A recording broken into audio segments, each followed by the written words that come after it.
This is your host, Danny. In this episode, we will start a new series, and this is 100 Events That Changed the World.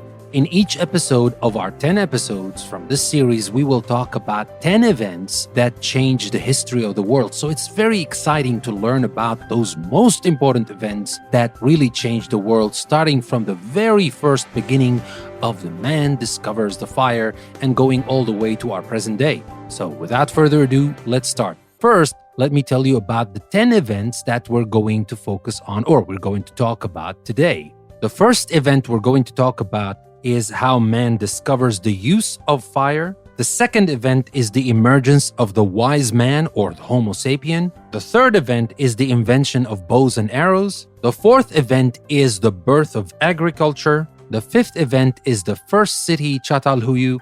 The sixth event is when man makes the round wheel. In the seventh event, we will talk about the legendary pyramids of Giza. The eighth event is the Code of Hammurabi. The ninth event is the creation of the first alphabet. And the 10th event is the birth of the Iron Age. So we have a lot to cover. Let's start and let's not waste any more time. Let's start talking about the first event, and that is when man discovers the use of fire.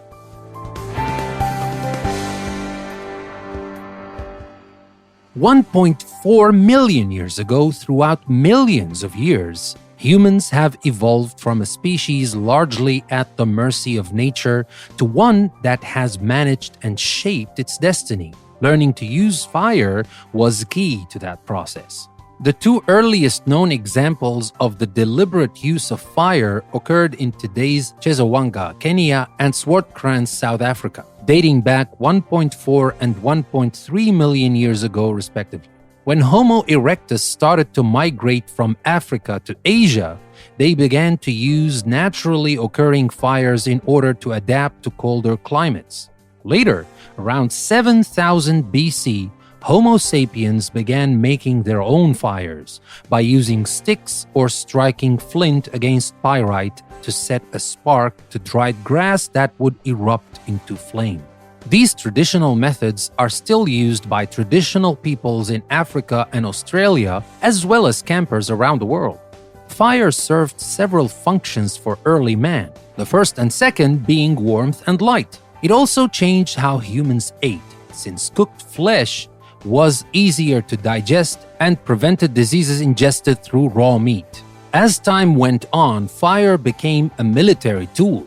Greek and Roman soldiers often used scorched earth tactics in war. Since then, the uses of fire have varied widely. It is even used to shape ore into metal, creating the foundation for modern-day steel plants. Fire's significant role throughout human history is greatly represented through the flame as a symbol of both love and religion today.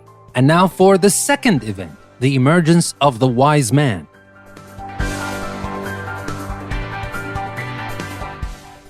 About 120,000 years ago, the appearance of Homo sapiens, anatomically modern humans, was a long evolutionary process. Probably descended from Homo erectus, who had evolved in Africa about 1.7 million years ago. Homo sapiens had larger brains, were linguistically adept, and capable of reflective thought.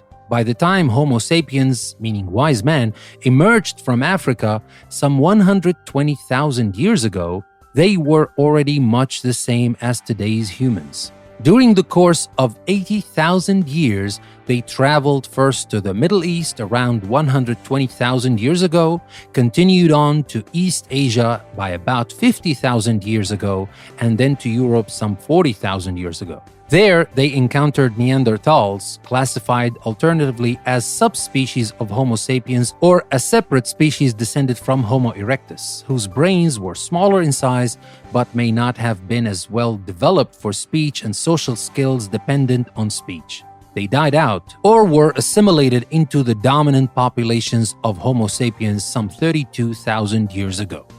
And now for the third event, the invention of the bow and arrow.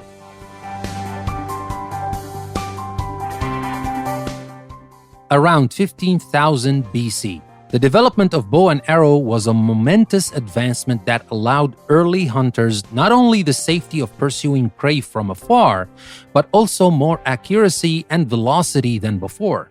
The exact date of its invention is elusive, since the earliest examples may have been made of perishable materials such as wood. The bow and arrow likely followed weaponry advances like the spear thrower, the barbed harpoon, and the boomerang. The oldest specimens found are the Holmegard bows dating to 9000 BC discovered in a peat bog in Denmark. During the Neolithic period, which dates from about 7000 to 2000 BC, this early missile was adapted to warfare.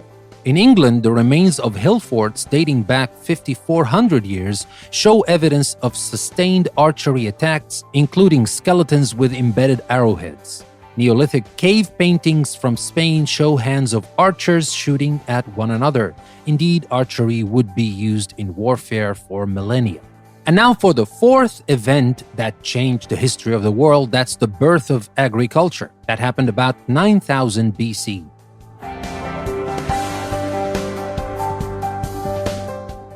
The warmer climate that came with the end of the Ice Age roughly 10,000 years ago favored the transition from hunting and gathering to farming. At that time, the Middle East suffered a dry spell, limiting wild grain harvests. The area's communities began to supplement wild crops with their own plantings, storing the excess to ensure their food supply. They also began to domesticate wild animals of the region. The practices of agriculture and animal domestication arose quickly in different parts of the world, appearing in the Americas by 8000 BC, Africa and India by 7000 BC, and East Asia and Europe by 6000 BC. Barley, wheat, rice, and oats were the first to be systematically cultivated. Later, 8,000 to 5,000 years ago, humans began planting root crops and legumes, followed by fruit trees and leafy vegetables. Each area of the world grew regional foods, though some spread via traders and migrants. Irrigation, developed in Mesopotamia around 6000 BC, was critical to agricultural development. Canals, reservoirs, and embankments allowed fresh water and silt deposits from the Tigris and Euphrates rivers to channel directly into fields.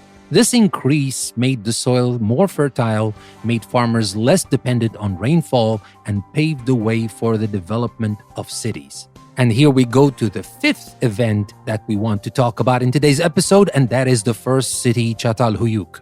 And that happened about 6000 BC.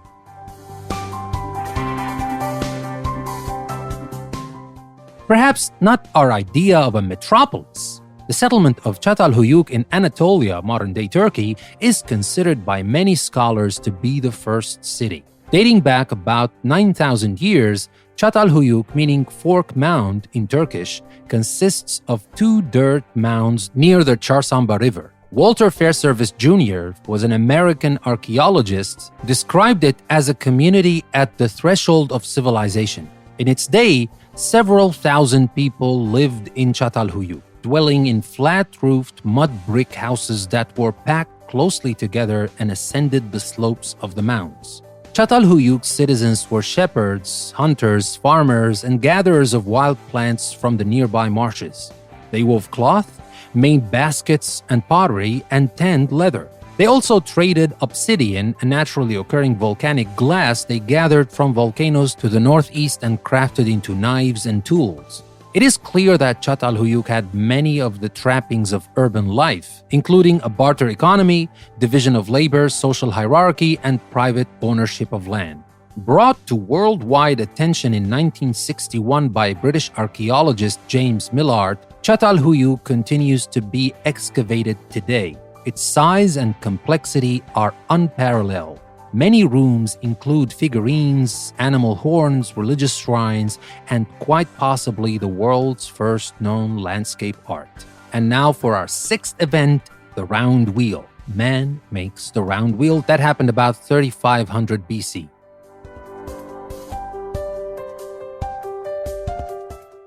Transportation, energy, and manufacturing, the wheel has been instrumental to all of them. Exactly where the earliest wheel originated is a matter of dispute. But by around 3500 BC, they were being used in Mesopotamia in two important ways. The first was as a turntable or potter's wheel, which enabled craftsmen to produce large numbers of containers. The second was as a means of transport.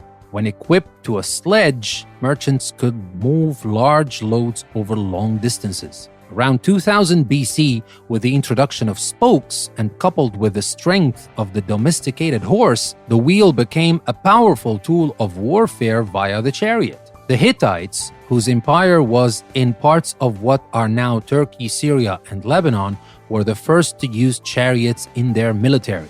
As early as the 2nd century BC, water wheels played a significant role in civilizations from ancient China to Rome. Constructed of paddles around the wheel, the simple devices utilized the force of flowing water to rotate. The wheel's rotation powered grain mills, textile machines, and wells. As one of the first innovations that replaced human power with machines, water wheels became crucial in the East, which lacked slave labor. A Chinese text from the 1st century AD reports that water power has harnessed to cast iron for agricultural tools. And advanced grinding systems were developed would not be seen in the West for several centuries. We still use descendants of these early wheels today, rubber tires on cars and bicycles, and water wheels that generate electricity. The spinning wheel, which replaced hand spinning with a spindle, may have emerged in the 11th century in the Islamic world and China. But it had spread to Europe by the end of the 13th century.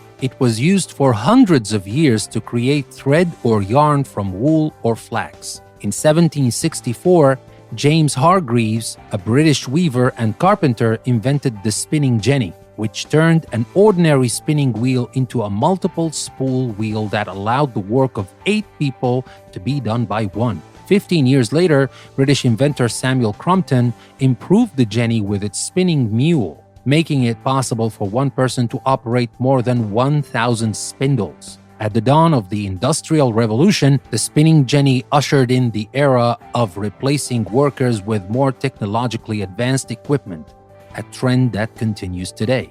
But all that started with the round wheel. And now let's talk about our 7th event for today, the legendary pyramids at Giza. And that happened about 2528 BC.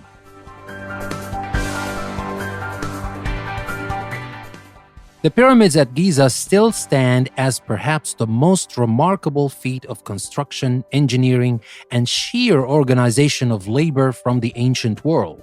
The monuments, which required the energies of thousands of masons, craftsmen, laborers, and slaves, were constructed using simple tools of copper, stone, wood, and rope. The largest of all the Egyptian pyramids, the Great Pyramid of Khufu at Giza, erected between 2551 and 2528 BC. Originally rose 481 feet above the desert sand. Because of erosion, it now stands at 455 feet. It is composed of some 2,300,000 blocks of limestone, some weighing up to 15 tons. With perfectly sloped sides oriented to the cardinal directions, the Great Pyramid of Khufu is a marvel of precision intended to stand for eternity. Ancient Egyptian cultures was characterized by an obsession with the afterlife. They believed in reincarnation as long as the body was prepared correctly. When an important person died, embalmers quickly rendered the corpse as a mummy, which was then placed in a coffin and buried in one of the tomb's rooms full of treasures to be used in the afterlife. The walls were painted with prayers and spells for protection, showing the deceased being received by important gods and goddesses. If judged worthy, the deceased would be reborn the next morning with the sun god Ra. And now for the 8th event of this episode, the Code of Hammurabi. And that happened around 1792 BC.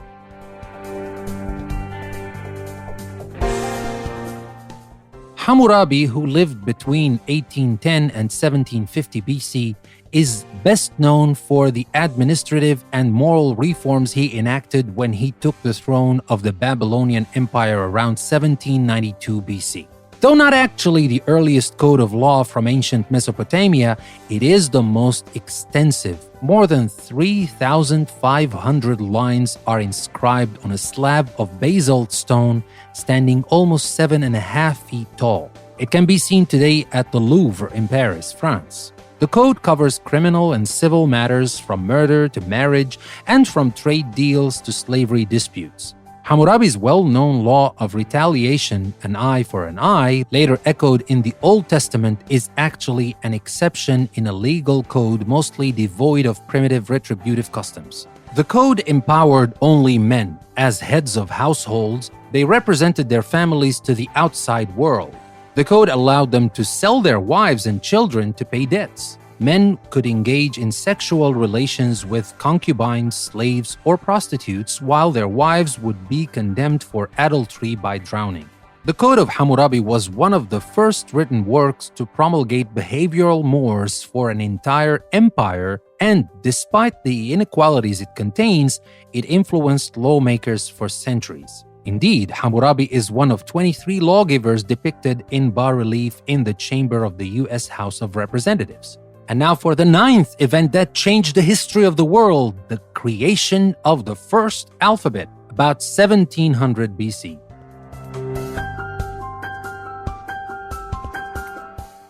Humans began recording events long before there was a written alphabet. Initially, records were in the form of pictures, like the cave paintings in the Lascaux Grotto in France made about 15,000 years ago. Drawings later became more symbolic rather than drawing a sun. For example, a circle could represent both sun and daytime. The earliest known writing, hieroglyphic, was used in Egypt starting in 3100 BC. Hieroglyphic writing employed images to denote sounds and objects. Egyptian scribes wrote on papyrus with reed pens. At about the same time, a symbolic cuneiform script incised on clay tablets evolved in Mesopotamia. It wasn't until 1700 BC that the development of the first alphabet, or system of writing based on letters that represented individual sounds, developed on the eastern shores of the Mediterranean. The earliest known alphabetic inscriptions were carved on bowls and wares in the ancient Canaanites' territory. Similar efforts likely occurred in Syria, Palestine, Phoenicia, and Sinai.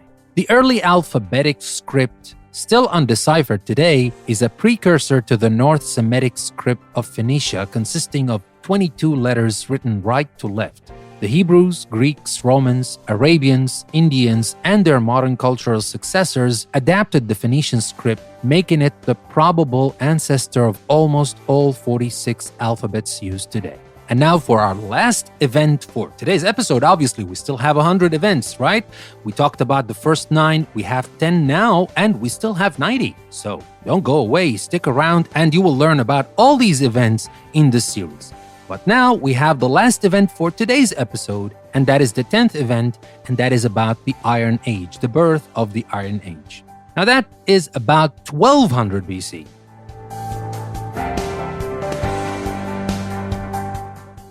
Metals were used in a number of ways in the ancient world. By about 5000 BC, the Egyptians were making copper weapons and tools. Bronze was produced in the Middle East around 3200 BC. And cast iron production began in India at about 2000 BC. Gold and silver were reserved for ceremonial and decorative objects. Around 1400 BC, the Hittites, whose kingdom stretched over parts of modern Turkey, Syria, and Lebanon, discovered how to manufacture wrought iron on a large scale. This process involved heating iron ore, hammering out impurities, and then cooling it in water, which made the iron strong and durable. When their empire collapsed in the 12th century BC after falling under the rising power of the Assyrian Empire, Hittite craftsmen dispersed, spreading iron metallurgy practices and starting what is known as the Iron Age. The technology reached Europe by 1000 BC, arose in Africa by 900 BC, and spread to China around 700 BC. The advent of iron metallurgy had many repercussions. It made the war chariot obsolete in the Middle East because soldiers were equipped with stronger weapons. It revolutionized farming and the social order in China, where the masses previously toiled with tools made of stone, wood, and bone. It also allowed greater migration in Europe, Africa, and India since land could be cleared for planting more rapidly, producing a surplus and population growth. Now, with that being said, these will be the first 10 events that changed the history of the world. This is your host, Danny. Thank you very much for listening. I will see you next time.